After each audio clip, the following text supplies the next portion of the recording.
ஒரு இடத்துல இல்லாம இன்னும் எத்தனை நாள் தான் இப்படி அலையிறது என்று சொல்லி குழப்பத்தோடு இருக்கும் ஆத்மாவே, இன்று கர்த்தர் உங்களுக்கு சொல்லுவது ஆமோஸ் 9:15. அவர்களை அவர்கள் தேசத்திலே நாட்டுவேன். நான் அவர்களுக்கு கொடுத்த தேசத்திலிருந்து அவர்கள் இனி பிடுங்கப்படுவதில்லை என்று உன் தேவனாகிய கர்த்தர் சொல்லுகிறார். இஸ்ரவேலருக்கு தேவன் கொடுத்த தேசத்திலிருந்து பல காரணங்களின் நிமித்தமாக துரத்தி அடிக்கப்பட்டு சிதறடிக்கப்பட்டு அலைந்து திரிகிறவர்களாகவே காணப்பட்டனர். தேவனோ, உனக்கு என்று நான் கொடுத்த தேசத்திலே உன்னை நிலையாய் நாட்டுவேன், இனி யாரும் உன்னை பிடுங்குவதில்லை என்று வாக்கு பண்ணியிருந்தார்.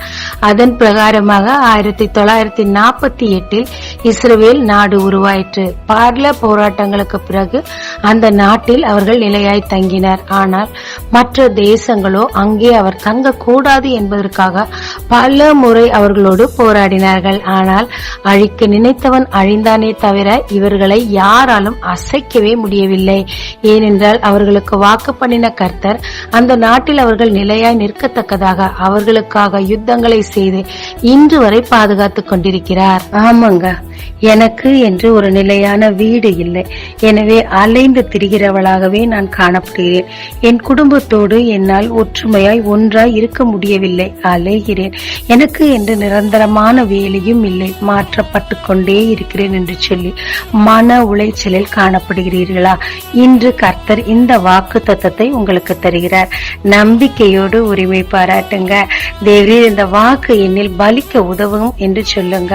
பிறகு என்ன, யார் நினைத்தாலும் தேவன் கொடுத்த இடத்திலிருந்து இனி உங்களை பிடுங்கவே முடியாது.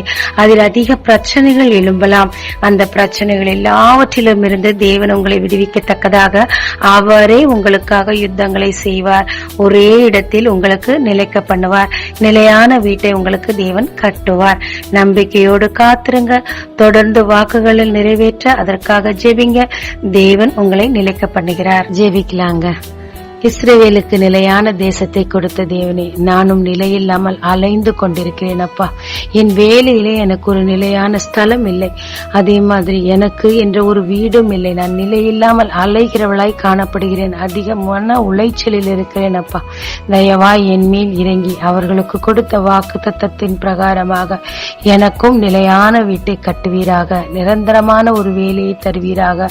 இந்த அலைச்சலிலிருந்து என்னை விடுவிப்பீராக. வரும் பிரச்சனைகள் இருந்து நான் மேற்கொள்ளத்தக்கதாக தேவன் தாமே எனக்காக யுத்தங்களை செய்து என்னை நிலைக்க பண்ணுவீராக. இயேசு மூலம் பிதாவே, ஆமென். இயேசு கிறிஸ்துவின் நாமத்தில் இந்த நாளில் உங்களை ஆசீர்வதிக்கும் ஜீசஸ் விஷன்.